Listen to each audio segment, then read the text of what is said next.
Thanks a lot. Hi. So I wanted to start by kind of helping us to understand how you got to this point where you made the film, and your origins as an animator at Terry Toons seem to, I think, be a good place to start, because you moved so quickly from working with them to becoming an animator. So can you tell us a little bit about the background that you had at Terry Toons? Okay, to use this. Yeah. Well, Terry Toons, it was my first job at a high school, and I went to the High School of Industrial Arts in New York. It was an art school for delinquents. And they got a job at Terry Toons painting cells. I'm trying to remember this, I'm very tired. In those days, animation wasn't the big deal it is today. In those days, the guys that were animators were very much loved by all of us, and they taught you very easily. I mean, money wasn't, the salaries were decent, but money wasn't the reason they were sitting there. And all the old cartoonists, which I love, was before computers. They worked in circuses, they were bums, they went through the Depression. They were very colorful guys, to say the least. And they taught you everything. They were great, great cartoonists, they were great people. And none of us expected to do much in animation, and because Disney, of course, was God. And if you're not God, you're not going to do much. So. No, seriously, everyone felt they were terrible. They had a great PR machine. One of the great studios in New York that never won an Oscar was the Fleischer Studios, where they turned out fantastic cartoons. They never won an Oscar, they never got nominated. It was Disney 8 years in a row, and then it was, doesn't really matter. So, all you could really do was love the art form. All you really strive for was to get as good as you could. It was the road to nowhere. I eventually, now the 60s started, it was the 50s, and Bobby Dylan, it's a series, Bobby Dylan started to sing it. The 60s started, and the revolution started, and as a young man, I got very bored with what I was doing because the world had changed. And it wasn't enough just to move something.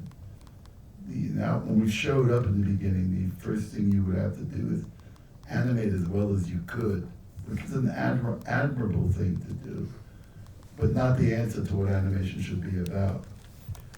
This film cost less than $1 million, and its day that was cheap. Disney was doing their film for $24 million. They said it was impossible to do this, but it was done with no pencil tests.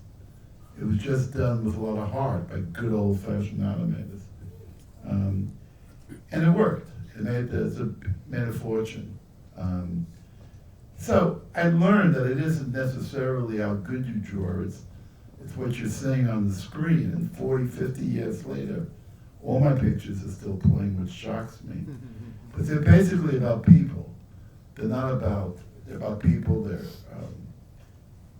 they're about people and how hard they try. They lack education. But I love all my people. They may be crazy and obscene, but they're doing the best they can, and I mean that. And I think that's what eventually comes through. The rest of the animation industry, which I'm not putting down, construct stuff. They use their imagination to construct unreal worlds. They're good at it. They're very special effects. And somehow, all the pictures that were made when I made Fritz have disappeared. Mine's still playing. So is Heavy Traffic. So it has to do with characters and people, not the quality of animation. I'm not putting down bad quality, but I'm saying if you had a choice between doing a film that didn't have a large budget, but just getting it done, you do it, take it. You got to go for it if you have something to say. So that's basically what happened to me when I finally woke up and said, why am I chasing these dreams for? I mean, on First Can, 80–90% of the recording was done in the street on a battery-operated thing called the Niagara. When I brought the tapes to Hollywood, they threw me out. We can't use this stuff.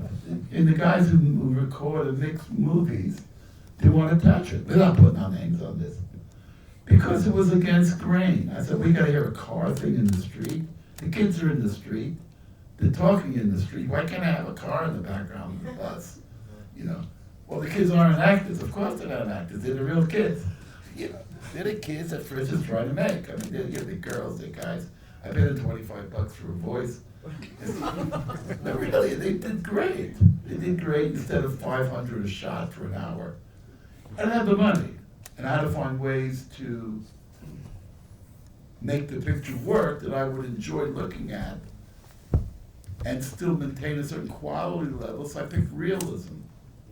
You know, I picked the photographs. Well, the painters at the time, Pollock and those guys that I grew up with, were painting from the heart, throwing paint around. It was different expressionism as opposed to slickism, you know, and I'm trying to give you, for filmmakers, I'm trying to let you understand that crudeness isn't necessarily lack of quality. Sometimes all the quality in the world will give you just hardness. It doesn't work, you know, it's too slick. I didn't answer your question, but I don't know where. That's right. So, I don't know how I got to where I went. How do I? Many of your films blend a lot of different styles for emotional and intellectual effect, and realism is one of the things that is, I think, really pioneering about your movies. That we see a lot of rotoscope, a lot of live action mixed in.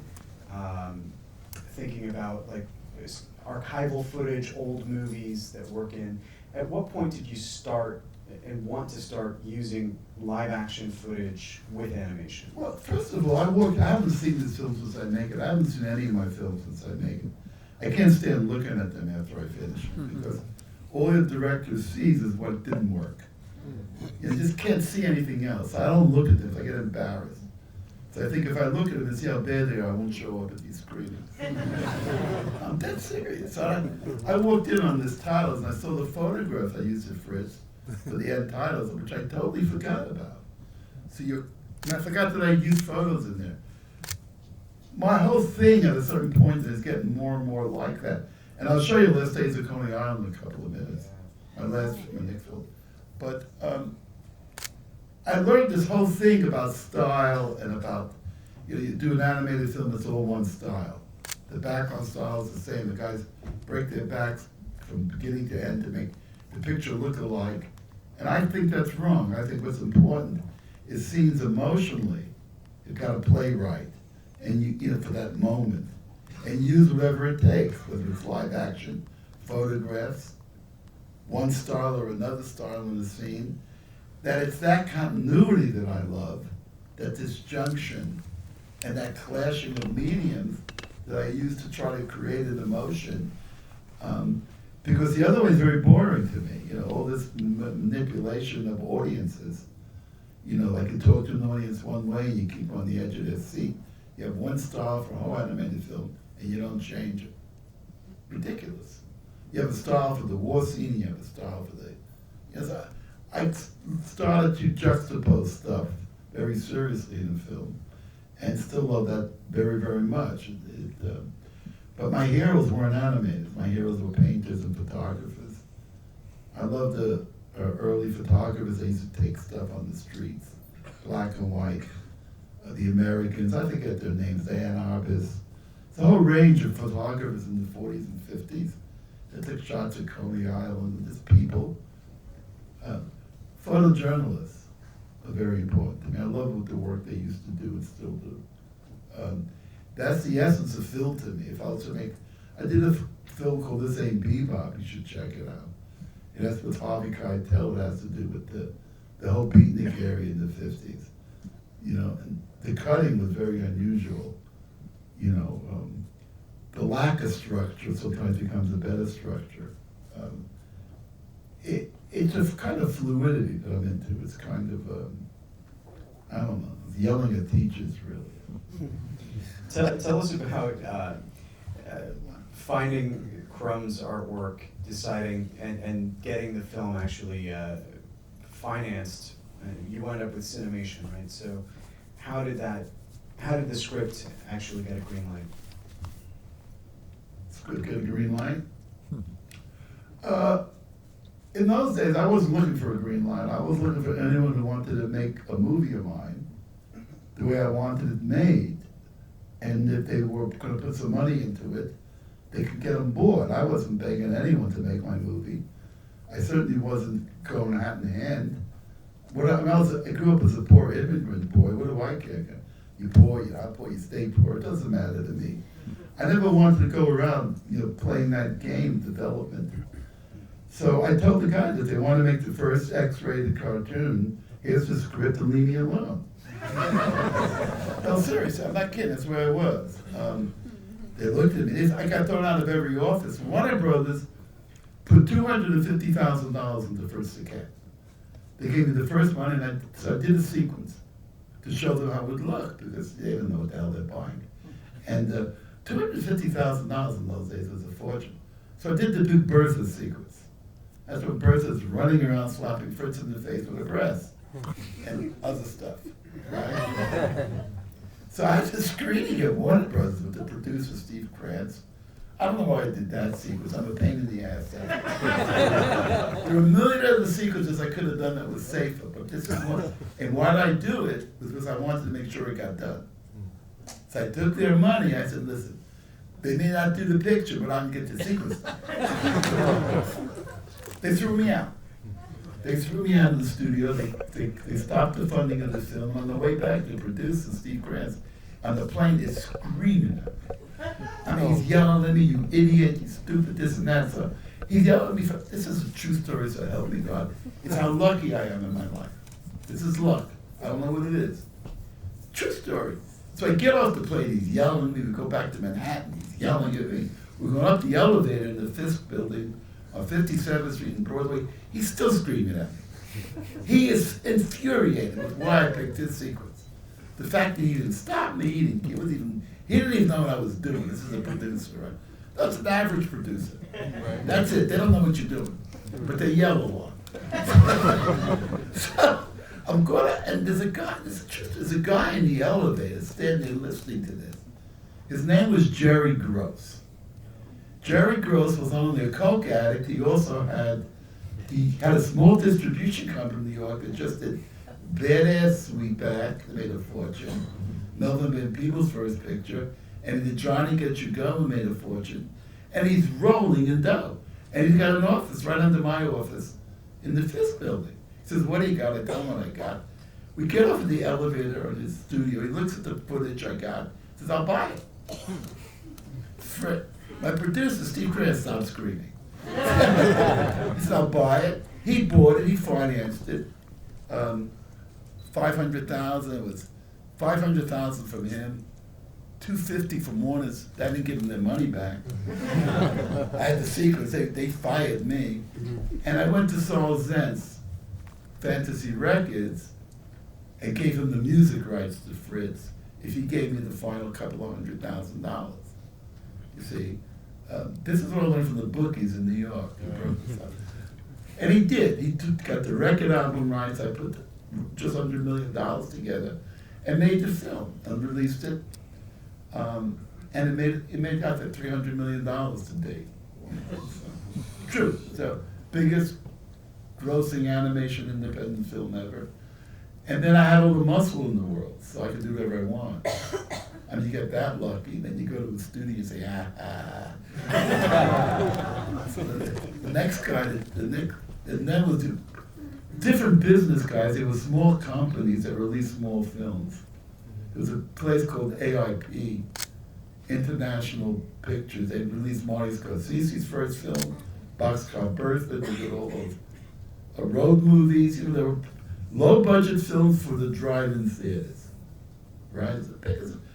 And the guy called himself a mini mogul. His name was Sam Arkoff, So I sold him Heavy Traffic. And from there, the critics went crazy on Traffic. Museum Mountain Art screened it. After that, you couldn't stop me until they caught up to me. Then they stopped. You know, so it was a lot of luck, you know, a lot of stupid luck. I wouldn't advise what I did to anyone. I don't know how it happened, but it was a slam dunk because animation wasn't doing anything like it. And I don't know what the problem was, but you know, I was a young man and I knew this would work. It wasn't when I got a light bulb over my head. It was the only thing that I was interested in. We also found rock and roll in those days. You know, my generation discovered rock. It used to be in New York, it was a program, it was a blues program for an hour every night at 11 o'clock. We started getting huge ratings, which we found when we listened. The guy playing was called Alan Freed. Then he basically got a daytime program and did the roof. So young people know what's good. Old people don't know what's good. It's a way of life out there, you know, as far as I'm concerned. So a lot of luck, though, a lot of luck.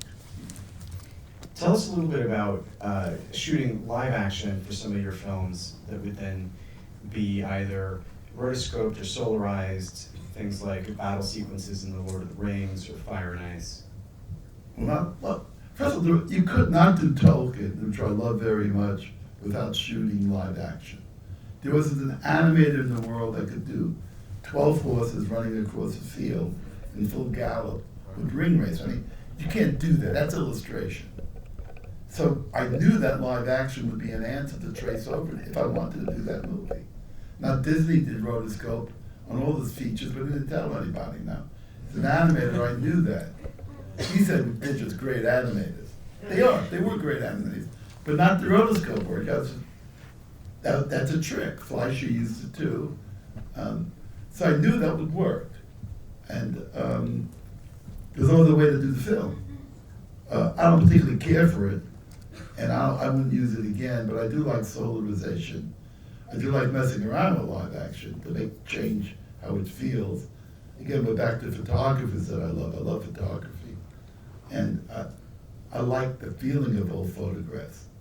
I just love them, and they play well in a movie, you know.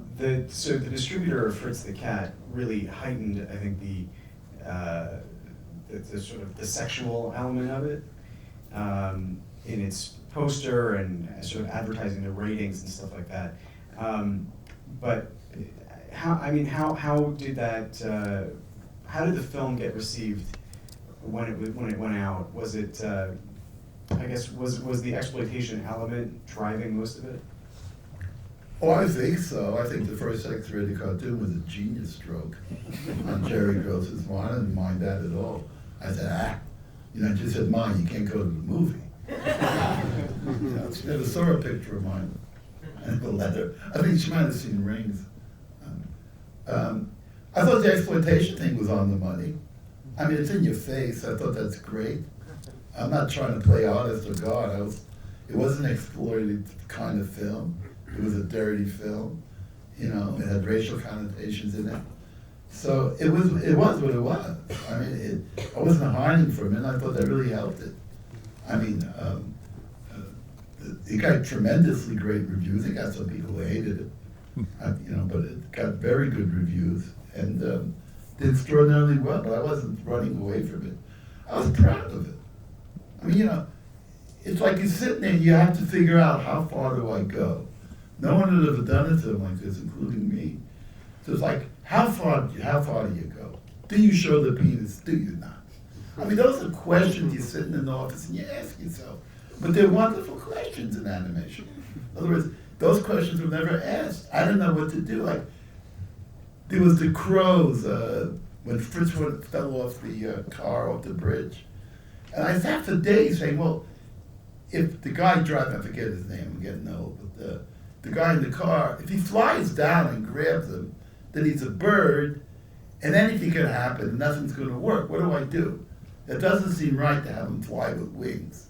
So I just had him grab Fritz, and hold him, which made a big difference. Those are the decisions, like how far do you go staying away from the fantasy elements if you're trying to get real? How much sex do you show before you become a pornographer, which I didn't want to do?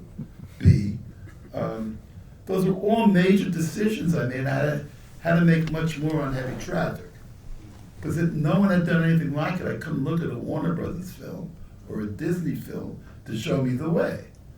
So these are all decisions that I've slowly learned to make, to keep the cartoon funny or dangerous, but not to put it into an area where it's not believed.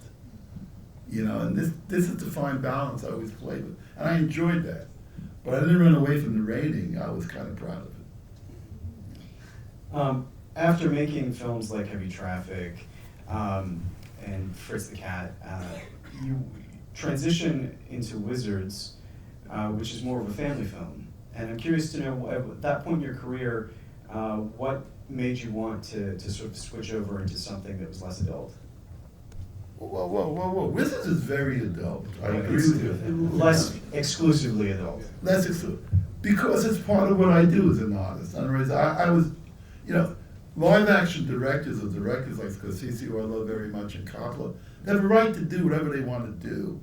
And no one says anything about it. Because, you know, but when an animator tries to do something he has to do, everyone says, whoa, why did you switch over? I didn't switch. I was, you know, cartooning and fantasy has always been part of a cartoonist's life. In other words, fantasy wasn't, I had read Rings in the 60s. Tolkien is unbelievable. There's a lot of inspiration from Tolkien in Wizards, you know. So what I'm saying is moving into fantasy was I don't want to keep doing every film or repeat myself. I mean, I don't want to keep doing another Heavy Traffic or Fritz. I didn't want to do Fritz too because of Crumb and his bullshit. And because I don't want to do a sequel. You can't spend your life doing sequels because that's just the same picture over again. You're not learning anything. So, what was the question? What motivated you to move into a film that was more for a family? I love fantasy. It wasn't more for a family. I make no distinctions. It happened to end up that way because that's what the film needed. I don't do stuff just to do stuff. Pop was I guess a family film, American Pop. You do a film honestly for what it is. And if I got crazy, like I got in Heavy Traffic and Wizards, it wouldn't have been Wizards. It would have been heavy metal, which I can't stand. It would not have been Tolkien, which I love very much. So I wasn't trying to do a family film. It's not a family film. It happens to be able to be played for families because of the rating. But it's very adult theme. You know, it's the Nazis and it's the return of fascism and everything is happening today in the world. If you remember Wizards, it opened up with terrorists lighting off atom bombs that destroyed the world. That's the beginning of Wizards, and that's what's going to happen here. As soon as Iran gets the bomb, it's going off. I'm dead serious. So what I'm saying is Wizards is very adult. It's about the state of Israel, being Jewish, about trying to get your own homeland back. All those themes are in Wizards. The fact that you think it's a family film, I don't think it's a family film. I mean, look at me wrong. I think it could play for families. It wasn't where I went out and made a family film to be good, you know. You want to show America Last Days? Oh yeah, let's do it. Last Days are coming. This is very cue up important. the trailer that we have? Let me tell you what I'm doing with this film. Is that if you're filmmakers here, this is important, I think. Did I answer him? Sorry. Oh yeah, he's got it ready, I think. It's just a 2-minute trailer, but I wanted you to get an idea what you think. Okay. What do you